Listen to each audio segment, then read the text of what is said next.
নমস্কার, আমি একটি কবিতা আবৃত্তি করছি। সৎপাত্র, সুকুমার রায়। শুনতে পেলুম পোস্তা গিয়ে, তোমার নাকি মেয়ের বিয়ে। গঙ্গারামকে পাত্র পেলে, জানতে চাও সে কেমন ছেলে। মন্দ নয়, সে পাত্র ভালো, রং যদিও বেজায় কালো। তার উপরে মুখের গঠন অনেকটা ঠিক প্যাঁচার মতন। বিদ্যে বুদ্ধি বলছি মশাই, ধন্যী ছেলের অধ্যবসায়। 19টি বার ম্যাট্রিক এসে ঘাইল হয়ে থামলো শেষে। বিষয় আশয় করে পেঁচায়, কষ্টে সৃষ্টে দিন চলে যায়।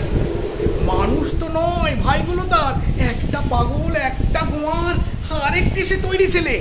চাল করে নোট গেছেন জেলে, কনিষ্ঠটি তবলা বাজায়, যাত্রা দলে 5 টাকা পায়। কংসরাম তো কেবল ভোগে, পিলের চোর আর পাণ্ডু